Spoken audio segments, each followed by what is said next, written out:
see if you remember where we met.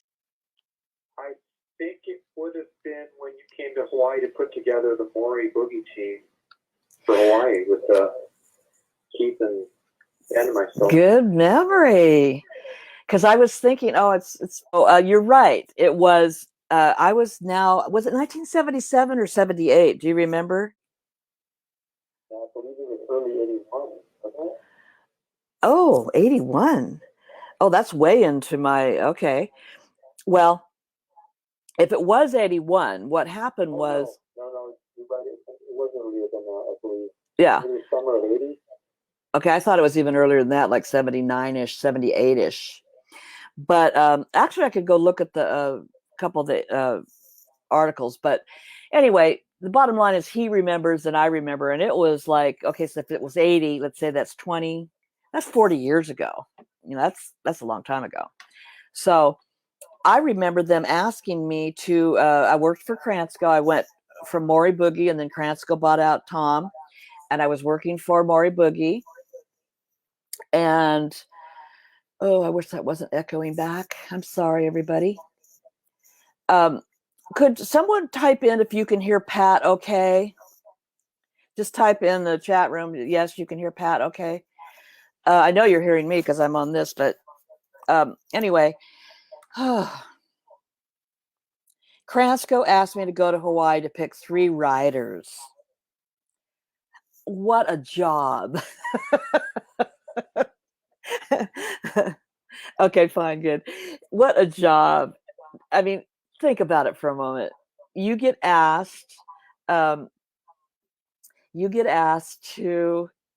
go to Hawaii to find some bodyboarders. Okay, that really, think about it for a minute. So Roger, what was his last name? He was the rep for boogie boards over in Hawaii. Roger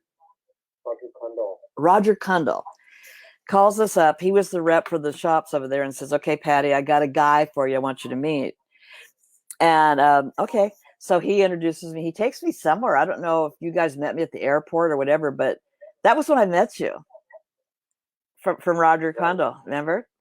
And so that was 40 years ago. Pat's a little low. Okay. So anyway, I asked Pat, do you know any other riders in Hawaii that would be a Maury Boogie team rider, that would really be a good, representation of the company? And lo and behold, who did you go take me to? Ben Severson, exactly. And I remember him being this little blonde, little grommet, he was only like about 13 years old. I mean, God, Pat, we're like, I'm ancient now, but I remember seeing Ben come out to the parking lot in the condos there in Hawaii Kai even. I remember that. So that was our team rider. You were our first team rider. Ben Severson was our second team rider. And then I went down. I think I was going to do an event at Point Panic. So I went down a couple days prior to check out the waves and everything. And there's this little ripper out there. And I went, oh, man, who's that kid? And so I went, I'll have to find out who that kid is. He might be a good candidate because he's drop knee and, Well, he comes out of the water. Her mom come to pick him up. His mom and him come over to me. Are you the lady from Maury Boogie? Yeah. Oh, I'm entering the contest. You like come eat at my house tonight? Yeah. Heck yeah. Hawaiian food, no kidding. Portuguese food, whatever it was. Yeah. So anyway, that's how I met Keith Suzuki. And so Keith became our third team rider, if you remember. And for those of you that are watching, I don't know when you were born, how far you go back, but that was 80. Let's just say 1980. So that was 40 years ago. So I'm sure a lot of the riders have heard about Keith Suzuki, Pat Caldwell, and Ben Severson, because they are legends, and they will be on this everything about everything bodyboarding that I'm doing. Okay, so you were on the first team. So tell me a little bit about the 70s in your life. Do you remember any part of the 70s? Oh, yeah. I mean, the bodyboard was invented in the early 70s, and I think I remember getting my first bodyboard at the age of 12. '74. I'd already been surfing for about 4 years by then, but where I grew up, near Sandy's and Makapu, is probably some of the best body surfing and bodyboarding places on the planet. Mm-hmm. So consistent. Yep. So that's basically what I did. I entered some contests at Sandy Beach and some other surfing contests in town. Got my competitive juices flowing and just going up in the ocean and enjoying the surf. Awesome. So you were already out there, Sandy's area. So all right. So we get to the 70s. So tell me about your stoke. I mean, were you, body surfer or bodyboarder? I mean, how did you get into bodyboarding? I just kind of did all of it, all at once. I was surfing and body surfing and bodyboarding, and as the boards got better through the 70s, I started to phase more into the boogie board world, and of course back then there were just boogies. There right. weren't any other brands out there really. Right. There were some odd and end boards. The pipe cleaner is one board I remember. Turbo, I think maybe Captain Turbo was starting to. Oh yeah. Keep some boards in town with the hard plastic bottoms. Mm-hmm.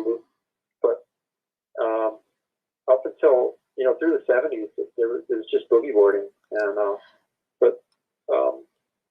so it was just, I don't know, it was a fun thing to do, and my body build, being long and lanky, was just perfect for body surfing, and then having a boogie board underneath me was just that much better.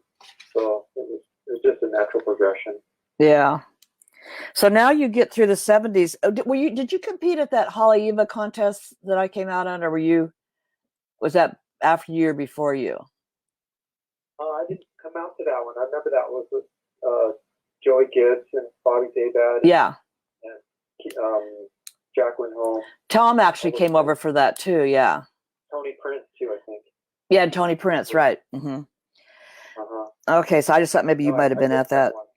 Okay, so now let's get into the 80s. So now, are you still considered the person that invented the El Rolo, or is that somebody else?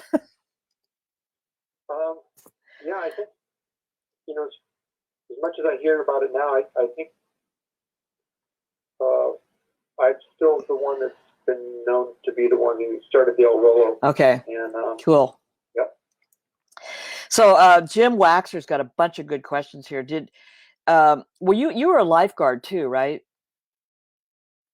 Yeah, I didn't start lifeguarding until '93. Okay, we'll get into the 90s in a minute then. Okay, and then could he do all the tricks as well as going right? Oh, of course. Okay.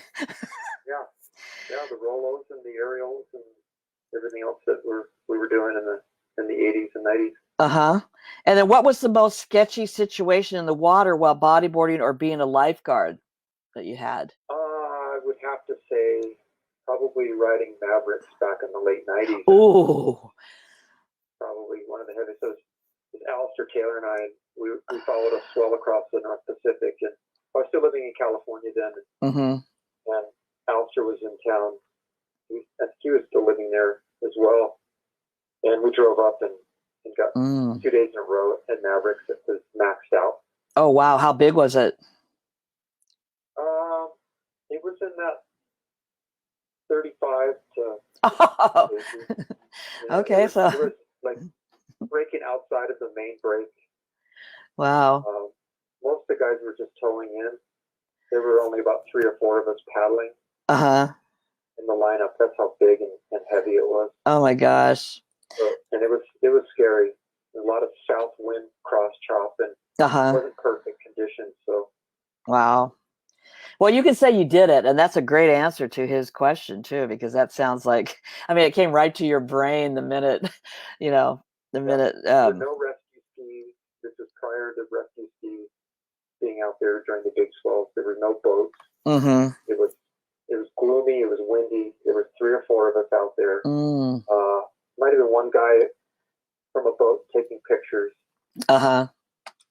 that was it. One guy towing in, Wow. a guy from Santa Cruz, and Queens. And that Wow. was the heaviest water I've ever had to deal with. Wow. Okay, one more question, and then we'll go on to the 90s. It says, if you could only bodyboard one spot the rest of your life, what spot would that be? That's a good question. Ooh, that is a great question. Yeah. I guess it would be uncrowded pipelines, but that'll never happen. But I would have to say my home break here at Sandy Beach. There's just really? There's always, it's so consistent. So yeah. I think that would be the one place. Well, that's a good answer. Yeah, that's a really good answer. Oh, yeah, totally better. Okay.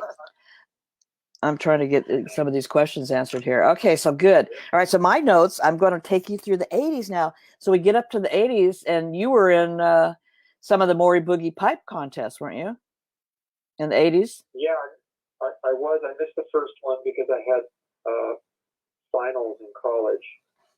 So I couldn't miss my finals. That would have been a waste of a semester if I would have showed up for the pipe event in 82, first one.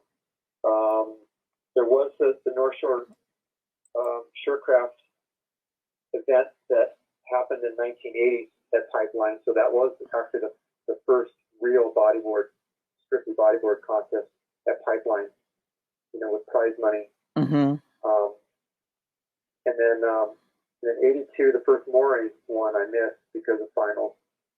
And then 83, Pipeline never got good during the waiting period. It ended up being at Haleiwa.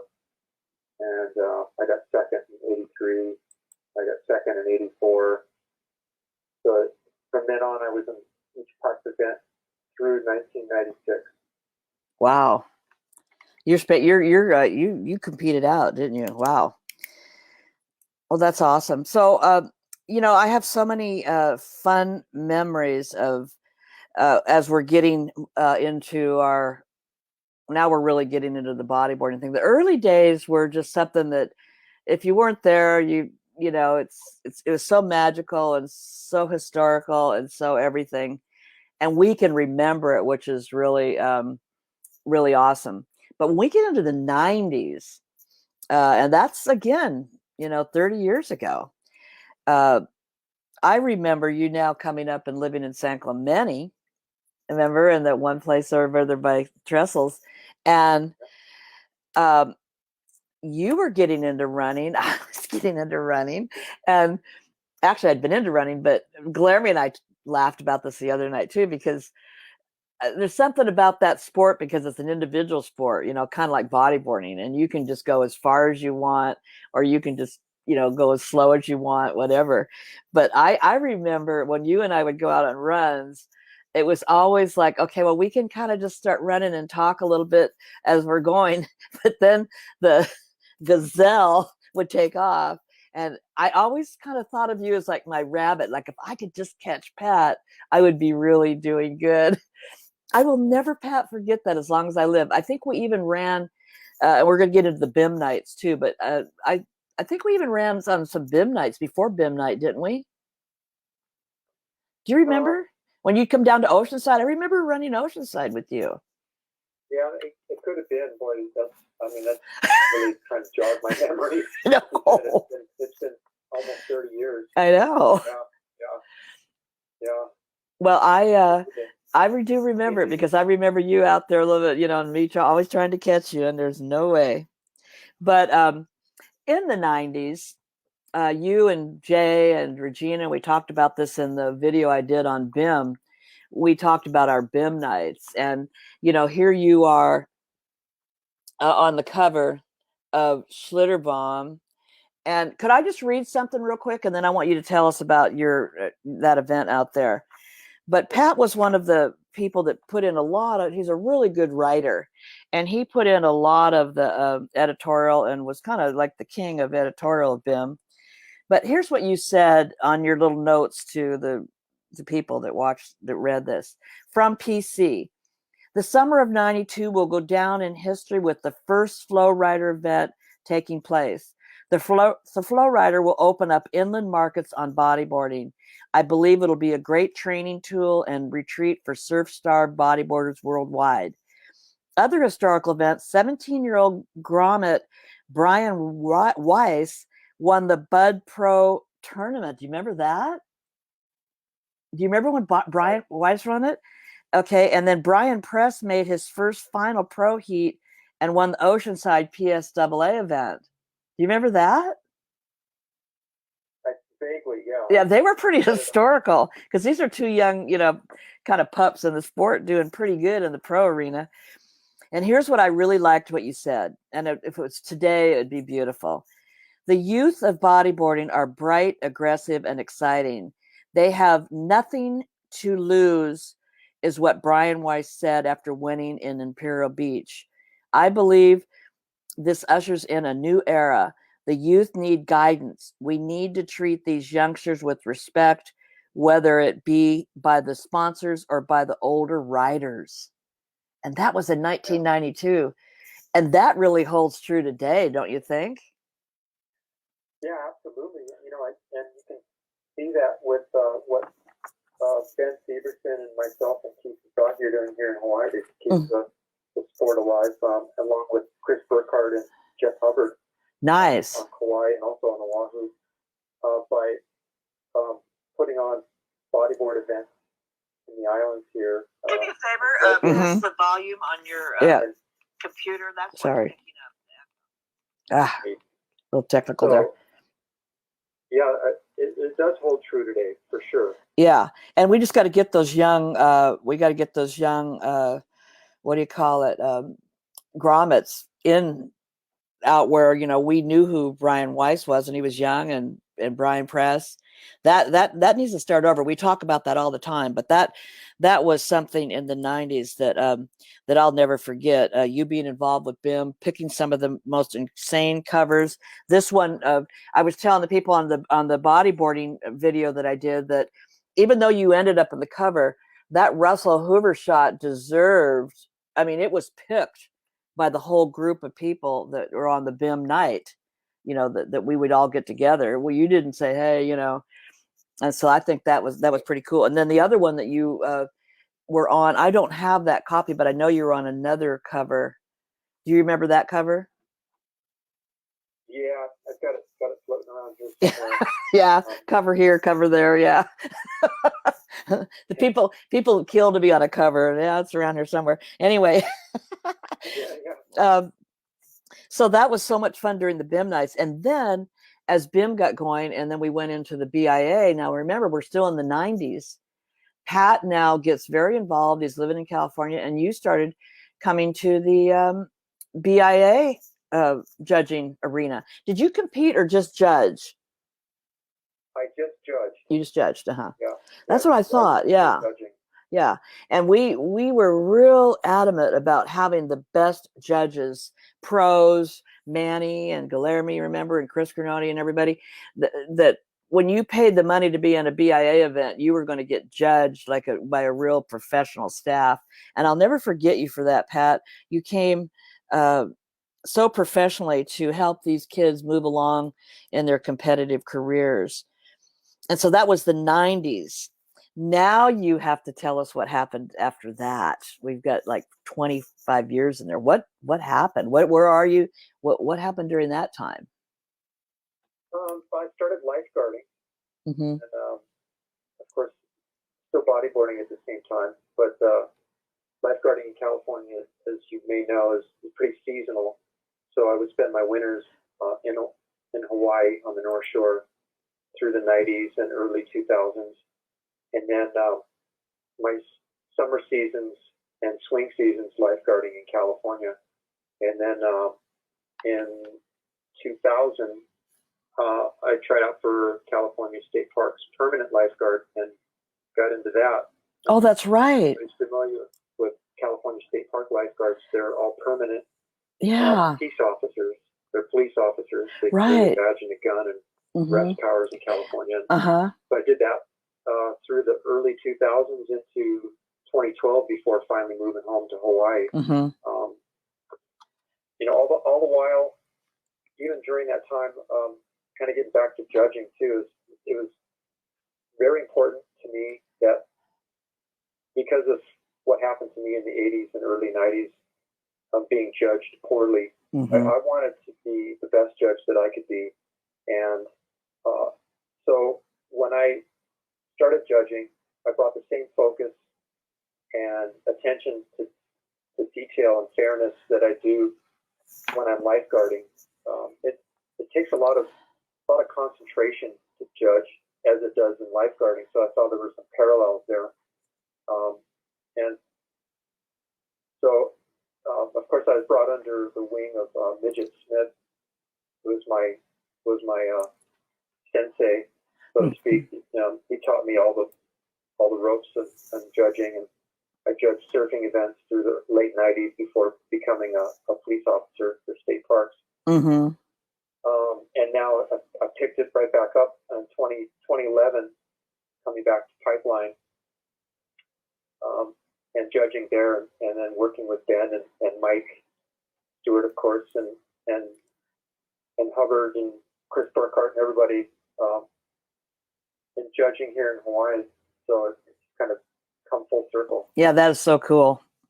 That is really cool. I'm just, as you're talking, I'm just putting some pictures of you up in the back here. I don't know if anyone can see them. Well, that's certainly, you get back to Hawaii, and then I know you were approached in the last couple of years by Custom X. I know everything went vintage. I'm talking vintage clothes, vintage this, vintage that, vintage cars. So yeah, it would make sense that vintage bodyboarding and the interest in all of the legends that I'm lining up are amazing. People are really interested in hearing some of this stuff. And so the vintage bodyboard, I think, was probably one of the most creative, genius things that came out, don't you think, as far as resurrecting some of the models like yours, and other writers have done that too? Yeah, absolutely. That there's been quite a, we're at that point now in history. The bodyboard is just about 50 years old. The boogie board is about 50 years old now. That people would be interested in collecting or resurrecting the old models from 20, 30, even 40 years ago, and then also collecting the old models and trading and selling. So it's been quite interesting, and it has been an older crowd, meaning a lot of people over the age of 30, 35 who are interested in the collecting of old boards and what have you. But what they're doing down in Australia too is having these vintage type bodyboard contests where you have to ride old boards. Oh wow! Which has been a lot of fun to see. Maybe one day we can get that going here in Hawaii as well. Yeah. But it's been really good for the sport, and being that it is an older crowd collecting and getting involved in bodyboards, collecting bodyboards and collecting old models and resurrecting new models. Their kids and grandkids are tagging along and getting interested in the sport as well. Yeah. It's bringing up a new generation of kids being interested in the boogie board, and hopefully getting them involved in the sport and creating more marketing and business opportunities for the sport to grow. I totally agree. And I think it's so exciting. It really is that, that this whole resurgence is happening. So we have the resurgence of an interest of boards. And I mean, I definitely want to get like Jordan Stollard on one day, because he's the one I see that has the biggest, I don't know if there's anyone has a bigger collection than him, but it would be so interesting to interview him and see some of the stuff he's collected. It's amazing. Yeah, definitely. I would say he has probably one of the best diverse collections. Yeah, and then been through his collection. Have you? Probably got a couple hundred boards. Isn't that awesome? Yeah, I'd love to see that. Okay, so we get through BIM, we get through BIA, we get through yours. Now tell us a little bit about your board. I know a lot of people asked about your new Pat Caldwell model. What went into that, and what, all the things that you were instrumental in having done. Yeah, so I guess it was back in, I want to say 2017 is when when the idea, thanks to Jacob Vanderbilt and Debbie Caldwell at Custom X, and all the hard work from PMA, Pete and I over there, to come out with an older board model, kind of resurrecting the old Pat Caldwell model, the old blue and white split decks and the old logos and stuff like that. Yeah. And I put a couple of little twists on it to make it a little modern. Did you? Yeah, different cores and finger grips and things like that. But what was really interesting is late last year we decided to move forward with a vision that I had back in the early 80s that was never able to be replicated because people that I wrote for just was like, I was writing for Maury and they didn't want to do something like that. It was, they just kind of laughed and said that's too hard. But it was time, and the timing was perfect that the old step rail that I had shaped in my garage back in 1980. Oh, wow. was a board that worked so great. And now with the materials and the technology that we have now and the expertise that Pete and I at Custom X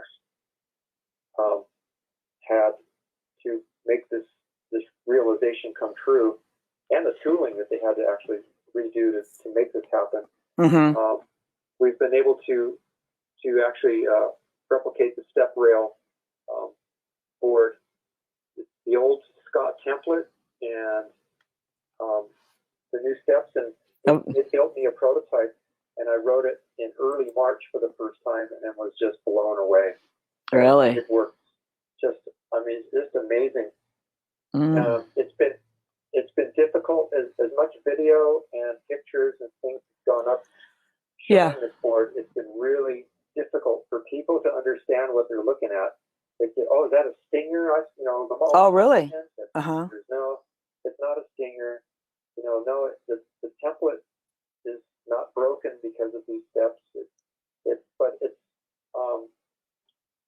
people are starting now to get their boards from the first 50, and they're starting to ride them, and they're starting to understand the concept behind the step and what it does. And I think it's going to be revolutionary. I think we're going to see variations of this with a lot of other top bodyboard companies as well out on the market, kind of using my step rail vision as something that they're maybe incorporating in their rails later on down the line. Yeah, that's really exciting. What would you say would you say that you were the first person to come up with the vintage board? Because I know there's been others. Are you the one that's pretty much started that whole thing? You and Deb? Yeah, I believe so, actually. And again, it was all because of vintage bodyboard collectors. And then really, I've got to give a lot of credit to Jacob Vanderbilt too, because it was his idea to come out with the old Pat Caldwell model. And yeah, so I believe it was the first attempt to replicate an old model. Yeah, like a vintage model. Yeah, that was the first one I heard about, and I just thought it was like really, really kind of neat. I was going to see if I could bring up one that you might want to explain, because I think the younger writers and a lot of the ones that are totally into it, I think it's a different sport now. Just based on what I saw at the November Ocean Beach event, it had a different look than back in the day, you know, when everyone was, you know, blonde and, you know, had fluorescent shorts on and that type of thing. It has a different look, and it's a little bit older rider. I think maybe 29 to 40. And that whole beach was a collection of that. So these riders are really into this stuff. You know, they're into all the stuff that you're putting on the, you know, putting into your board. So that's why I think there's a huge interest. Um, um, Debbie Caldwell says it's been a fun project working on Pat's step rail. There you go. Because that's going to probably go down in some sort of historical thing, you know. And tell me some of the stuff that the feedback people are saying about the step. I mean, good, bad, or otherwise. What is some of the stuff you hear? I've seen everything from Chinese junk to I can't wait to get in the water, and this, you know, the board has got good. This it's got good. It got me through sections, and it's given me projection through the surf. But the feedback is just starting to trickle in. So I mean, I think, you know, as this COVID-19 kind of settles down and people start getting back in the water with their boards and get it into some good surf, the feedback is really gonna come in pretty well. Yeah. But I think when there was some negative feedback when it first came out, like, oh, you know, this looks like something I've seen before, and there really hasn't been. I know that Ben Stevenson built a step rail board after seeing mine, and he tried it out and he loved it. So I'm just waiting for that feedback to come back. I know that what I've experienced, and I've ridden some pretty big surf and some good surf, that it's fast, it's responsive,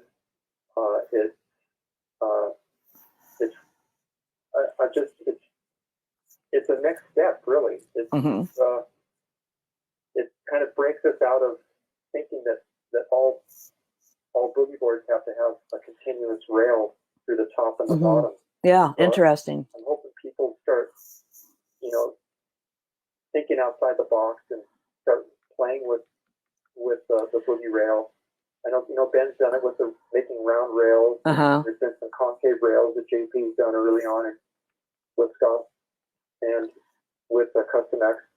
So I mean, but we need to move forward, and this is hopefully one of those things that gets people thinking about, you know, and gets people's creative juices going. Yeah. That's Jordan Stallard's comment there. It says, my feedback, I love holding it in the living room while waiting for uncrowded waves. Thank you, Jordan. This particular program won't allow your name to come up unless you want it to, which I think is really good. In case you say something like, you know, not that good or that derogatory. So you're protected here. But over here, I can see who's commenting, and I think Jordan would want you to know that. And that was Deb Caldwell, the Queen of the Knife, saying it was a fun project working on Pat's step rail. So keep your comments coming, because it's definitely, you know, time to do it. And we were going to have an actual call in and ask Pat questions, but since he's on the phone, we're going to have you type them in. And I know that there are hundreds of things you could ask him. While we're waiting for some questions to come through, Pat, I want to just kind of go back over. Was there anything from the 70s, the 80s, the 90s, those early days that you would like to say anything about? Those first, like, believe it or not, 30 years. Scary. First 30 years that were 20 years ago. Yeah. You know, I just remember as I grew, and of course back then the boogie board was just one size, and when I started boogie boarding, the thing came to my practically to my neck, Uh-huh. and I had to learn how to use it that way. But I just remember watching Jack Lindholm at Sandy's, and he was the king. Oh, yeah. Whether he was prone riding or helping the jack stance. Uh-huh. He was the king. He was so far leaps and bounds better than everybody else on the boogie board. I know. And he was my idol, and he was somebody I really looked up to. And it gets me kind of choked up a little bit thinking about it. I know. So special in this whole history. He is of boogie boarding, and so he was really important to me, and somebody I really looked up to. And, even going into the 80s and stuff like that, it was really exciting time for the sport. Doing the jamborees that you put on in Southern California. I remember every summer coming back through the early 80s and working with you on the beaches with Tony Prince and Roger Waller and Scott Evans and the whole gang. Was just fantastic memories. Yep. I mean, and I remember after a long day at the beach with you and the boys and the gals, we would all go out to dinner afterwards and just kind of sit with our sunburn and just talk about how the day went and just be so stoked about how everything's going and what we did to get kids out there on the boogie board. Yeah, get them stoked. Yeah. Use boards they never used before. What a special time that was. It was. And, for those of the younger people that are listening, because I don't know how old you are, Pat, but I'm 74. So I was still kind of even old when we started, so, but, well, not old. I don't think 30's old, but, older than 12, but, my memories, even I haven't lost, are the most unbelievable, fantastic. I think I can remember every single one of those dinners that you're talking about. They were just so fun. And we had no clue, and I'm sure you'll agree with me on this one, that we were actually creating history. We had no clue. We were just out there enjoying the sun and the boogie boards and, just, hey, we didn't know we were going to actually live this long either. That's right. Yeah, I'll be 58 next week. So 58. I was wondering, wow. Well, that's amazing that you're still out there, charging on your own boards and this, that, and the other. That's great. Well, we got some questions coming in. I knew that would happen. So the first one is from Gino. Thank you for your dedication and stewardship of bodyboarding over the decades. Yeah, ring that home there, Gino, the decades. The question is, when you revisit, it's up on the thing here, when you revisit surf spots like Pipeline and Sandy Beach, for example, have they changed, or must you have so many memories of these places? Or you must have so many memories of these places. So I guess the question is, have they changed, Pipe and Sandy's and all that, or are they still pretty much the same? Pipeline is just become, it was crowded back in the late 70s and early 80s when I first started going, but nowadays it's really crazy, and it's dangerous because there are so many people out there, and so Pipeline has changed. The wave hasn't, but the level of riding at Pipeline from surfers to bodyboarders has gone through the roof, and everyone knows where to sit now. Everyone's got the lineup. So it's extremely competitive, and it's almost become untouchable for myself to go out there and enjoy myself, because it kind of pushes my old body to do things that it shouldn't be doing. 58, Or end up pile driving the rocks or something. Sandy's has changed in a way that it's just become, for me, as I got older, it's become more of, I'm the top dog now. not the best rider, but I'm in regards to if I want a wave, I can get it. Mm-hmm. Back when I started there in the 70s, 80s, it was almost impossible to get a really good wave because there were so many. The surfer crowd on the reefs was just so competitive, and it was really difficult to get anything I wanted to. But I mean, the only thing that really has changed in Sandy's is it's a little more crowded. There's a little less sand. The sandbars aren't quite as good. Uh-huh. But other than that, Sandy's hasn't changed much at all, except for there's a few more boogie boarders and a few less body surfers. Uh-huh. Yeah. Okay, next question. Richard Potta. Hi, Richard. What's after the step rail, Pat? Well, I don't know. We'll have to see. Okay. Just I've had some ideas, but I would rather not say them over the that's proprietary right now. Yeah. I do have some ideas. Cool. Joe Evans. Hey, Joe. Orange Sunkissed will never taste the same again.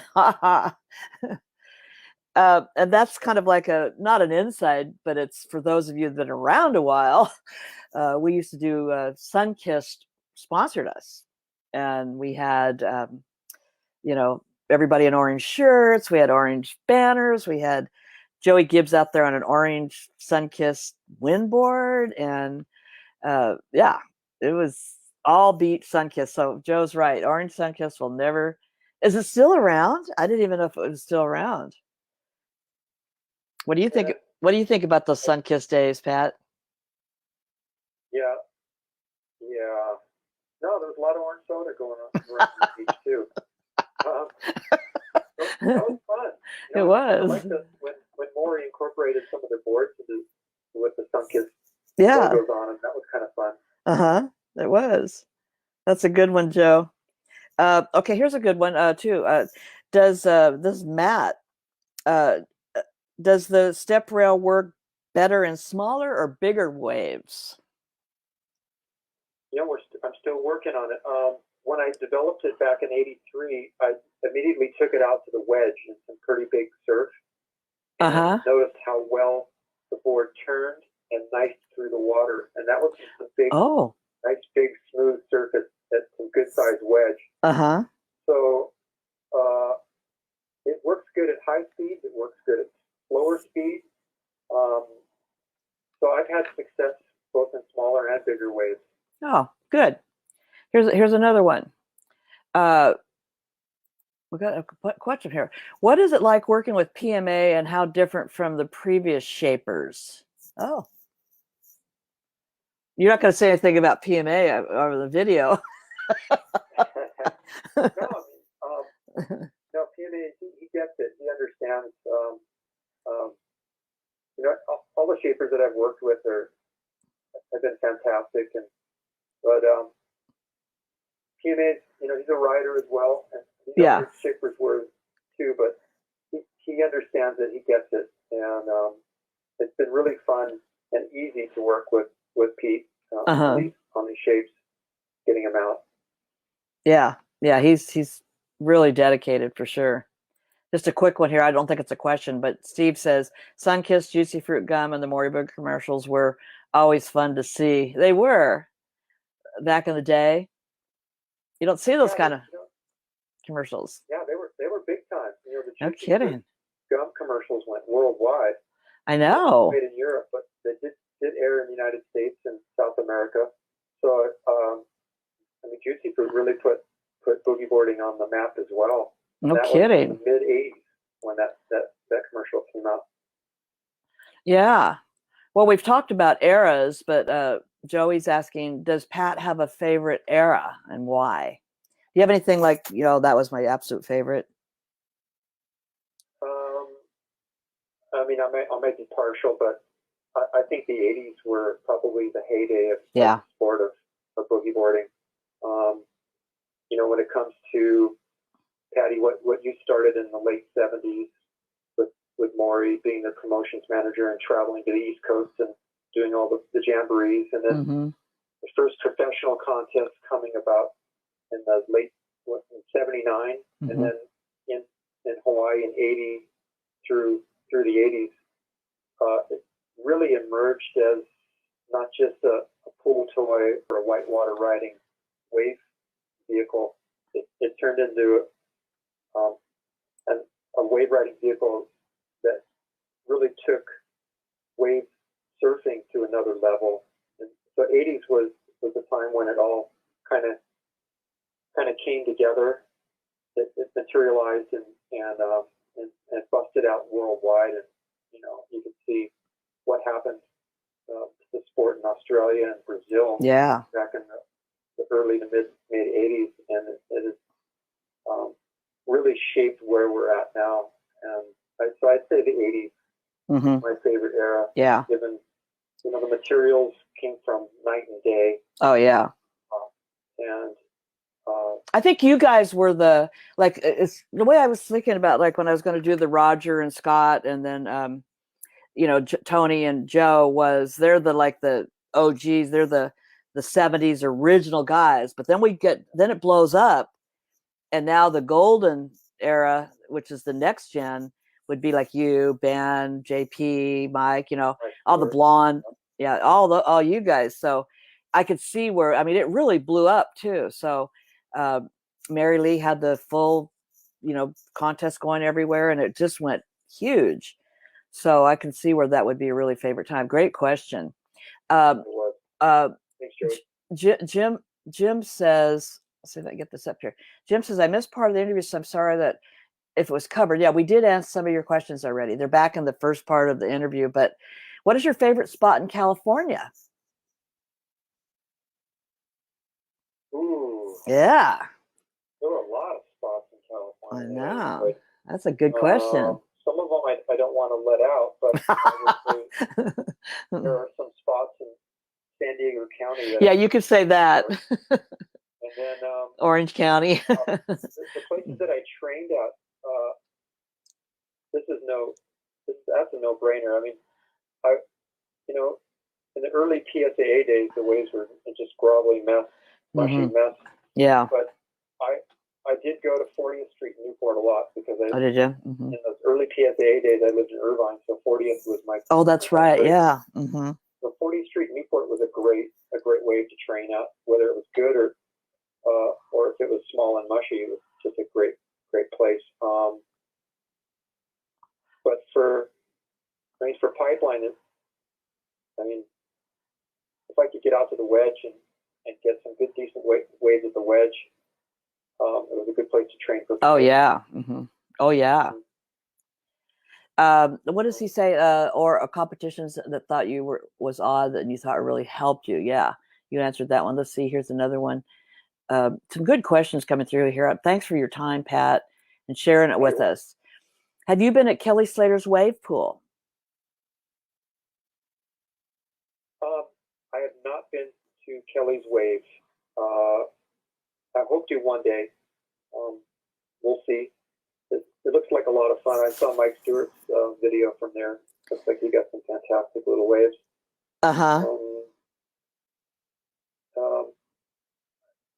I think wave pools are, like I said, back in the Bin magazine, back in the early '90s, with the Flow Rider. I think wave pools are the future, and there are the plunger pool in Queensland, and then the one in Melbourne. They're great bodyboard waves. And it's the same wave over and over and over, so it shows people's ability to ride the waves, and there's a benchmark to go off of. So right. I think wave pools are the future. Well, it certainly would have made sense getting into the Olympics that way. There's something kind of got disjointed because that's where we that's not a good answer, but where we could have been easily in the Olympics with a controlled wave like that, easy to judge and have but something happened, so I don't know. We got some really good questions here. Some of them, as a matter of time. Jim's second tier one was it. I tried in toe bodyboarding. I have tried it once. Oh yeah. And my experience with toe and bodyboarding is it takes the fear out of riding big waves. Really? You know, you can get out of situations. You can get into the wave without having to worry about being in the right spot. You know, and getting cleaned up. So toe and bodyboarding is pretty awesome. And what they're doing in some of those giant slabs in Australia and other places around the world is phenomenal. And it really does. It's amazing. It takes the fear out of riding giant waves. It just takes the fear and throws it out the window. It makes riding waves just like the easiest thing ever. It's a lot of fun. Yeah, that's awesome. Let me see here. I've got so many of them coming down the pipe here. Go ahead. The early riders emulated the style of riding like Tom designed it to do. You were the most stylish rider I've ever seen. How do you feel about your current style of riding? Well, I think it's like a painter. You know, you That's from Jack. style, and you can it kind of it mutates a bit over the years, but you don't lose that style. It's like a painter. You know, you have a certain way of doing things on the wave face. You know, that the wave face is your canvas, and it was always a way for me to express myself,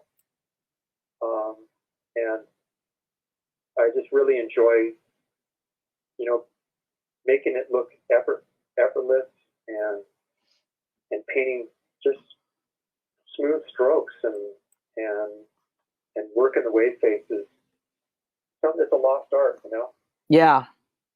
Oh yeah. Well, that was a really nice comment too. That one question here is, what was do you have a memorable contest moment? Yeah, I think it was in September '84 when I won the Pro-Am contest in Oceanside, California. Oh, okay. And that was when Tom Prince got second and everybody else was in the final. It was Keith Sasaki, Ben Severson, Mike Stewart, J.P. Patterson, and Tom Prince, and then winning that event was probably one of my most memorable contest moments. Why was that? Was it the way the sun was shining and the way you held your trophy? I mean, what was it that was so like magical about that day? Do you remember? I don't know if it really wasn't the waves because it was like 1 to 2 foot and onshore mush, but it was the amount of talent that was in that 6-man final. To beat all those guys in the same 30-minute final was it just made me feel like I'd finally done something something proud. Something back up.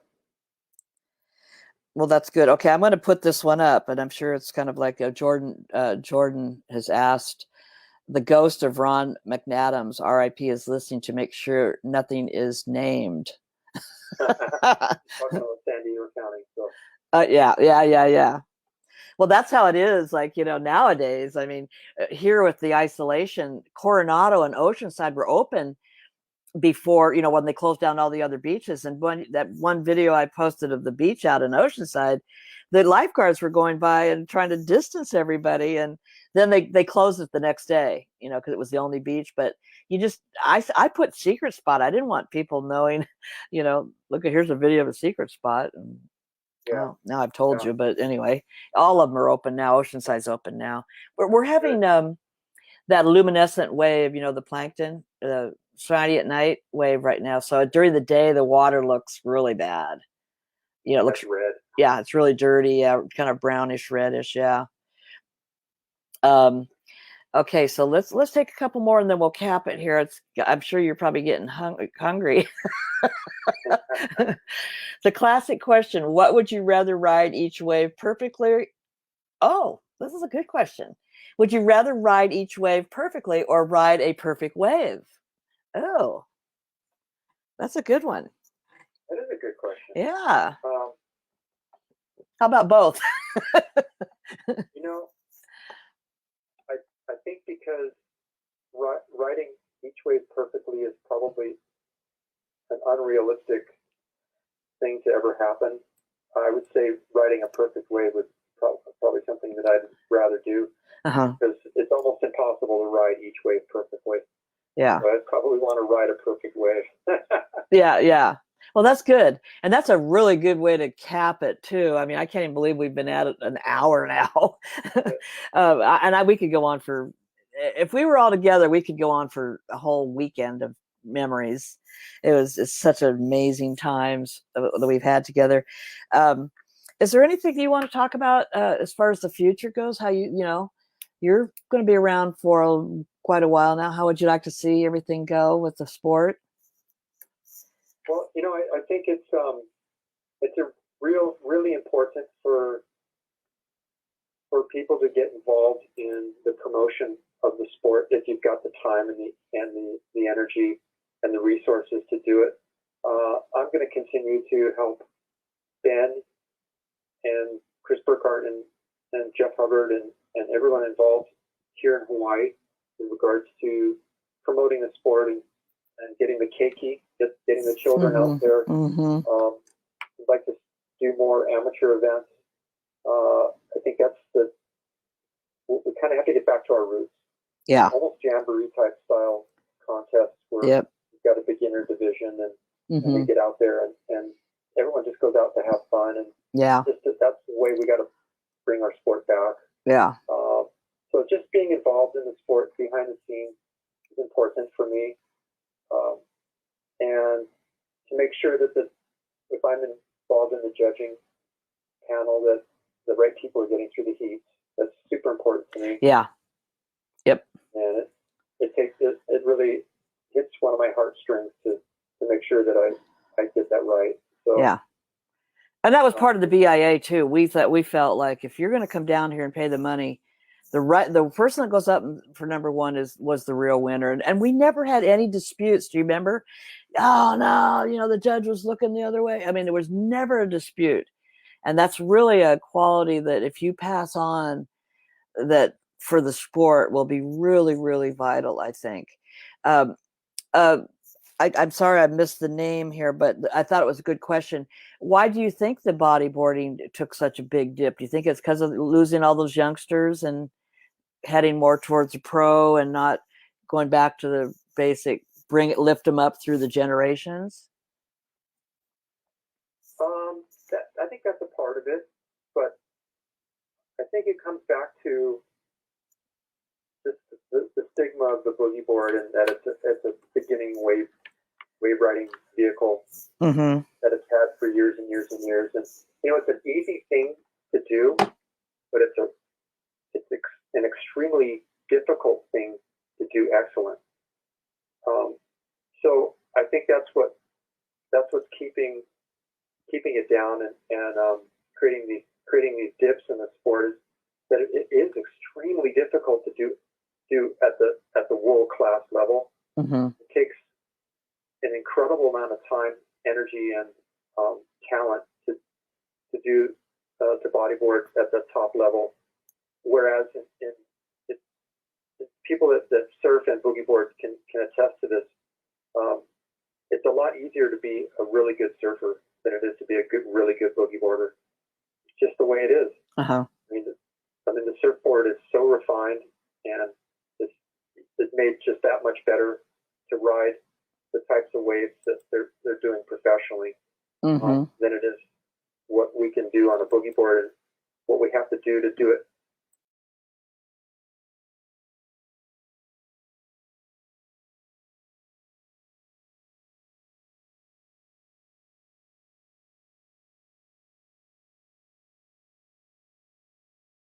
It down. Yeah. We just need to continue to promote it at the lower levels and get these kids in there that have the talent to surf waves, and we can continue to grow that way. Well, I totally agree. I'm in 100% of agreement, and I think most of the people that have seen it, have its highs and lows and all that, realize that there's a missing link, And that missing link is those little 7, 8-year-old Groms. And it's so exciting to hear about what you're doing over in Hawaii with the classic, the boogie board. Calling it Boogie Board Classic is amazing. That's perfect, Yeah. In fact, when I did BIM, Tom said, name it Boogie Board Magazine. Heck with this bodyboard stuff. I never forget Tom. He wanted to be a boogie board, Well, after all, he invented the boogie board, and maybe he might have been right. Maybe that's where we went wrong. I don't know, but it's been a marvelous time. You and like many of the other people that I pretty much started out with, Pat, I will never forget you. And I will never forget what you've done, for the sport. And just all about you. I mean, and I read some of the comments people said about us doing this today. And there were some really kind things that people said about you, about your, you've always just been the stoke. I mean, I don't ever remember you ever having a temper tantrum after a heat I mean, I didn't see it. You're always just the guy, the main. Oh, no, I've had some. I never saw it. And thumbs up and down and swore at the judges.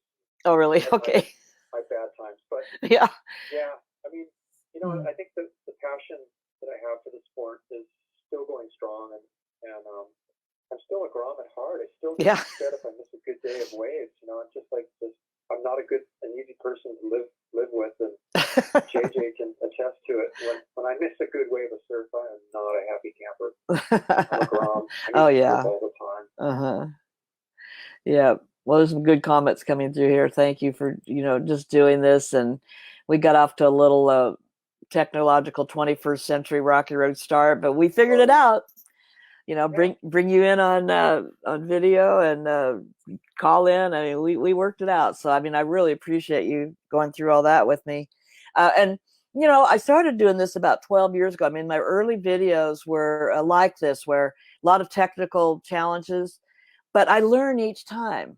So what we learned today was, let's go in and do a little teaser live to get the kinks out. How's that sound? And just do a little, hey, we're going to be here, Tuesday night, and then we can test what we've got to do. So I'm learning too. An old lady learns as we go. That was really fun, Pat, as a legend. Thanks for answering all the questions and sharing your time. Absolutely. Well, I enjoyed it. Thank you guys so much. Thank you, Patty, for thank you. I've enjoyed this hour. Yeah, it was great. Yeah, and we will talk soon, and just thank you once again for your time. And so you're welcome. And basically what I'd like to just say in closing is that I'm going to be doing this. We're in isolation. I want to do this more. So if you know anyone that would like to get a hold of me, that would be great. And I would love to talk to you. We're, like I said, I've got some lineups coming up. We got the OGs, the Los Originales coming in. Tony Prince, Joe Evans with Scott Evans and Roger Waller. We've got some stories to tell on that one. And a lot of you people that are just getting involved with the sport, you're going to really enjoy what we have to say. So thank you once again for joining me on a Everything About Bodyboarding episode. I've got them now up on my Bodyboarding on my website, which I'll post. And also we're up on YouTube. So everyone can see it everywhere. So thank you once again. And thank you for all your contributions. Really, really appreciate it. We'll see you all.